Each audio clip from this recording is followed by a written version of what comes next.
Olá e bem-vindo! Hoje a gente vai mergulhar de cabeça num universo que, vamos combinar, mexe com a imaginação de todo mundo há séculos. O mundo dos anjos e demônios. Isso mesmo. A nossa fonte é um livro bem denso chamado Anjos e Demônios, A Luta contra o Poder das Trevas, de Gustavo e Luiz Solimeu. E o que ele faz é pegar séculos de teologia católica e tentar organizar tudo isso. Exatamente. Então a nossa ideia aqui é entender como esse universo funciona por dentro, sabe? O que são esses seres, segundo essa visão, como eles pensam e principalmente como eles agem no nosso dia a dia, do mais sutil ao mais assustador. Exato. E o interessante da fonte é que ela não trata o assunto como folclore ou mitologia. Não é uma historinha, né? De jeito nenhum. Ela apresenta uma cosmologia, um mapa da realidade, com regras bem definidas.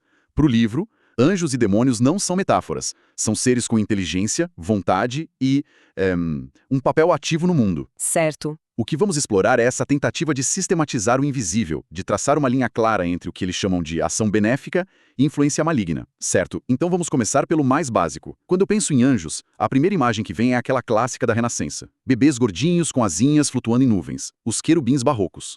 Isso. Mas pelo que entendi da fonte, a realidade que ela descreve não tem nada a ver com isso, né? Nada a ver. Esquece essa imagem. A fonte, se apoiando muito em teólogos como São Tomás de Aquino, os descreve como seres de pura inteligência e vontade. Pura inteligência? Como assim? A inteligência é descrita como agudíssima e a vontade possante. São, por natureza, muito superiores a nós. A lógica apresentada é a de uma harmonia no universo. Uma harmonia. Pense numa escada, sabe? Na base, seres puramente materiais, como rochas e plantas. No meio, a gente, os humanos, que somos uma mistura de matéria e espírito. Ok. E no topo, para completar a escala, teriam que existir seres puramente espirituais. Esses seriam os anjos. Espera um pouco. O que me surpreende aqui é a fisicalidade que a fonte atribui a eles, mesmo sendo puro espírito. Uhum. Eu sempre imaginei anjos como seres que sussurram ideias, que influenciam de forma sutil, mas a fonte fala em uma capacidade de ação direta no mundo. Exato. E esse é um ponto fundamental. Apesar de não terem corpo, a fonte afirma que eles têm um poder imenso sobre a matéria. Poder de que tipo? Podem mover objetos, influenciar fenômenos naturais, causar efeitos físicos bem concretos. O exemplo que o livro usa para ilustrar isso é bem gráfico. Qual? A passagem bíblica do profeta Abacuque. Um anjo teria o agarrado pelo alto da cabeça e o transportado instantaneamente por uma distância enorme para levar comida a Daniel, que estava na cova dos leões. Nossa, a ideia é essa, uma força espiritual com capacidade de intervenção física. Isso muda bastante a perspectiva. Não são só observadores. E dentro desse mundo, existe uma organização. Ou é cada um por si? Existe uma organização extremamente rígida. A fonte se baseia numa tradição antiga que descreve 9 coros angélicos, que são como patentes ou funções, divididos em 3 grandes hierarquias. É quase uma estrutura de governança cósmica. 9 coros. Isso parece quase corporativo. É uma burocracia celestial. A fonte explica por que essa estrutura toda é necessária, parece tão humano. É uma ótima observação. A fonte, seguindo a linha de Tomás de Aquino, diria que não é uma imitação da estrutura humana, mas o contrário. Como assim, o contrário? A nossa necessidade de ordem e hierarquia seria um reflexo pálido dessa perfeição celestial. A função de cada coro está perfeitamente alinhada com sua proximidade de Deus. Certo. A primeira hierarquia, serafins, querubins e tronos, está em contemplação direta da divindade. A do meio, dominações, potestades e virtudes, seria responsável por governar as leis do universo. E a mais próxima da gente? E a mais baixa, principados, arcanjos e anjos, estaria mais ligada à execução dessas ordens e à interação direta com a humanidade.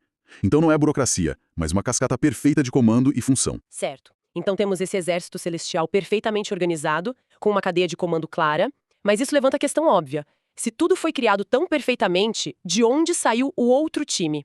Como a fonte explica a origem dos demônios? A explicação é direta e dramática. A fonte é categórica. Os demônios são anjos caídos. Caídos. Eles não foram criados maus, então. Não. Eles se tornaram maus por uma escolha própria. Houve uma grande prova, um teste de lealdade no início dos tempos, e uma parte dos anjos, liderada pelo mais brilhante deles, Lúcifer, se rebelou. E qual foi o motivo dessa rebelião? O que poderia levar seres tão perfeitos a se voltarem contra a própria fonte de sua existência? Um único pecado, segundo a fonte, a soberba. O orgulho. O orgulho. Lúcifer, encantado com a própria perfeição, teria se recusado a servir ao plano de Deus, que incluiria a adoração a um Deus feito homem, Jesus Cristo. Algo que ele considerou uma humilhação para a natureza puramente espiritual dele. Então ele se achou bom demais para isso. Exato. O brado de rebelião dele foi non serviam, não servirei. Em contrapartida, o arcanjo Miguel teria liderado os anjos leais com o grito Quis ut Deus, ou Quem é como Deus, que se tornou seu nome. Uau! Foi uma guerra no céu que resultou na expulsão dos rebeldes. Então a psicologia do demônio nasce desse ato de orgulho absoluto. Mas o que acontece com a natureza deles? Eles se tornam o oposto completo do que eram? E aqui está uma das sutilezas teológicas mais interessantes que a fonte apresenta. Qual? A natureza deles, por ter sido criada por Deus, permanece boa em sua essência. A natureza continua boa? Continua. O que se corrompeu de forma irremediável foi a vontade deles. A vontade se fixou permanentemente no mal. A fonte usa as palavras do próprio Cristo para defini-los: homicida desde o princípio e pai da mentira. Entendi. O objetivo central deles se tornou obstruir o plano de Deus. E a principal maneira de fazer isso é tentar levar a humanidade, que é a imagem de Deus, para a mesma perdição que eles escolheram. Então, pensando nisso, se a natureza deles continua boa, mas a vontade é má, é como ter um computador superpoderoso rodando um software malicioso. Essa é uma analogia excelente. O hardware é perfeito, mas o objetivo de cada processo que ele roda é destrutivo. É essa a lógica. Exatamente, o poder, a inteligência agudíssima, tudo isso está lá.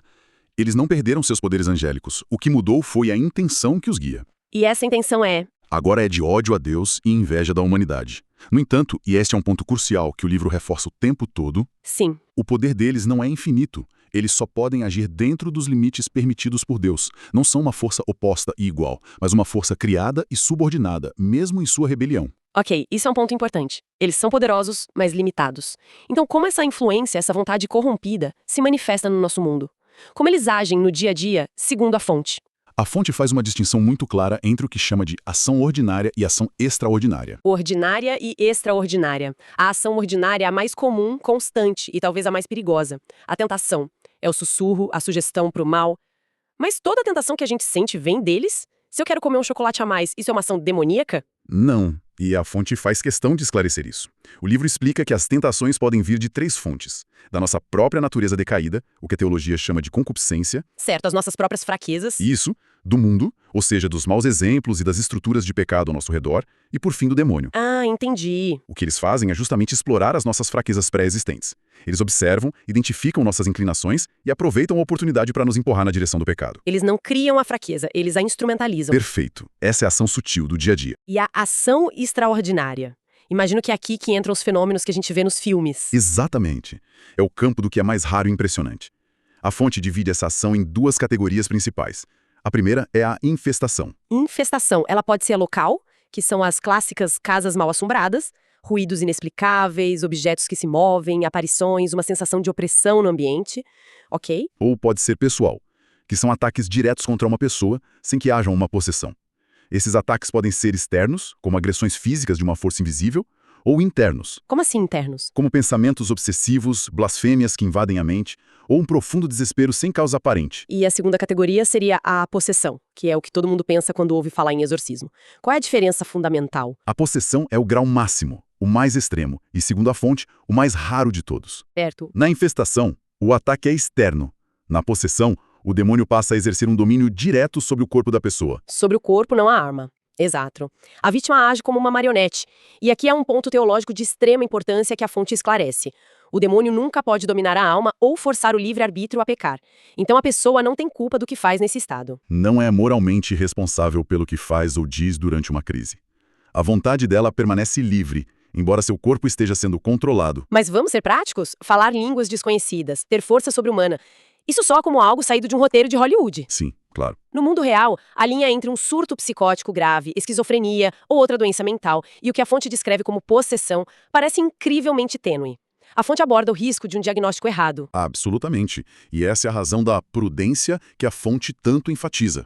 O texto deixa claro que a Igreja, através de suas diretrizes, exige que se esgotem primeiro todas as explicações naturais. Então a ciência vem primeiro. Sempre. Um exorcista, segundo o livro, deve trabalhar em conjunto com médicos e psicólogos. A possessão só é considerada uma possibilidade real quando a ciência já não consegue explicar o que está acontecendo. Certo. O antigo ritual romano de exorcismo estabelece critérios muito específicos que, segundo a doutrina, indicariam uma causa preternatural. E quais são esses critérios? O que faria alguém dizer, ok, isso não é uma questão médica? A fonte aponta 3 sinais clássicos e principais. Primeiro, falar ou entender línguas que a pessoa nunca aprendeu. E não é só balbuciar, né? Não, é manter uma conversa coerente no idioma antigo ou raro. Segundo, revelar fatos ocultos ou distantes, como saber detalhes íntimos da vida de uma pessoa que acabou de entrar na sala. Nossa. E terceiro, manifestar uma força física desproporcional à sua idade ou condição, Uma senhora frágil que precisa de vários homens fortes para ser contida, por exemplo. Entendi. A presença de um desses sinais já é um forte indício, mas a conjunção de vários deles é o que, dentro dessa lógica, confirmaria o diagnóstico. Diante de um cenário tão pesado, com tentações diárias e a possibilidade de ataques tão extremos, a fonte obviamente deve apresentar uma forma de defesa. Quais são as ferramentas para essa luta contra o poder das trevas? Sim.